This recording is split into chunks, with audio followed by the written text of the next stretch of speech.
usually, and we're reaching out to others as well. It's putting that road plan in place so that when theaters open, be it Broadway, West End, or regional theaters in the States, we want to be ready.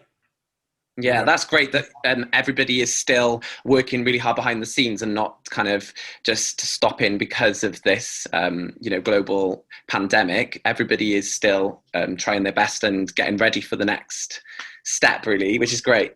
That's exactly it. It's using time to not stop and be, let's just wait.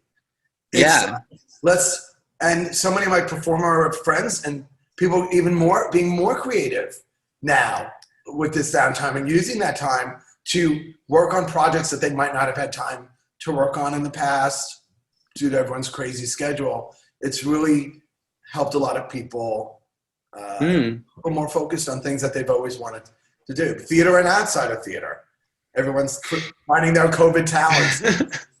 Yeah, well, I read something in the New York Times just earlier that was saying that streaming of theatre and live kind of experimental theatre on platforms such as Zoom have kind of increased, and it's kind of brought a new audience to theatre. So what do you think about that? Do you think that's good and we should keep going that way?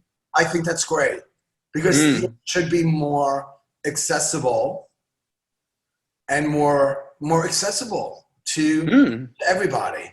And that's been one of the things that people felt hasn't existed in the past. Whether it's been the creative team, it's behind the shows, or the performers performing the shows, or ticket prices or budgets. It's very expensive to get a show to Broadway or to the West End or to put together a show. And I hope and I think that the future of theater, people will be made more aware of it. And I would love to see the theater more accessible. I mean, the Flymore deals with a mother who has cancer.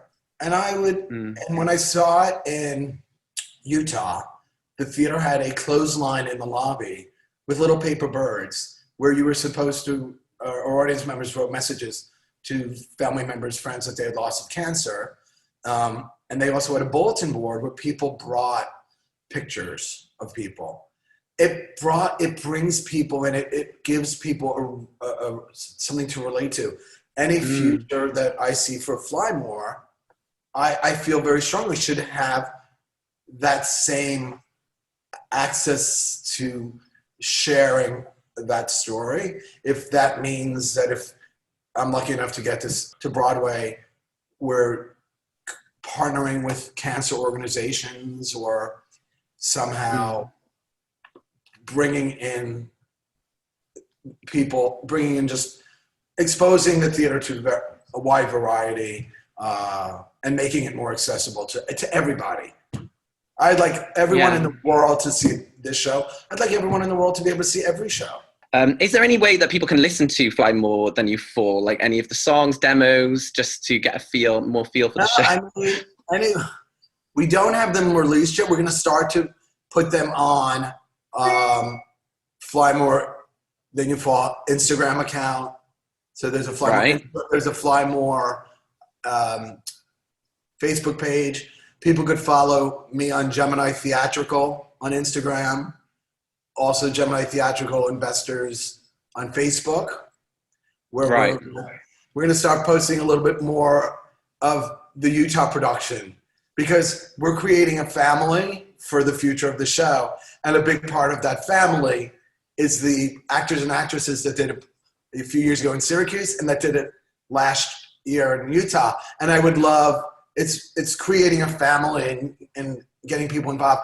So I would love everyone to meet those performers that did such a great job.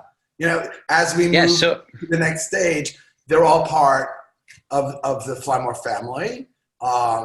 So we're social media for Fly More Than You Fall, social media for Gemini Theatrical is there. And I'm going to make it very fun for fans to start learning more and expose them to parts of the theater that might not have been easily accessible before, as far as like meeting creative teams and so, yeah, and we can make it, make it fun, and make it totally, because that's what theater should be. It should be accessible.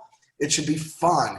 It should be, and that's what we want Flamware to be accessible and to bring in new voices, whether that's on the performers that eventually continue on with the show, or the voices that tell this story. I mean, it's a mother-daughter story. I want the creative team and to reflect those voices.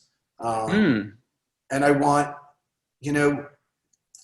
everyone involved, I want to bring in new voices. And that's what the show is going to be about, because if it makes it to Broadway in 2023, which I think it will, I want a lot of people to be able to say that they contributed.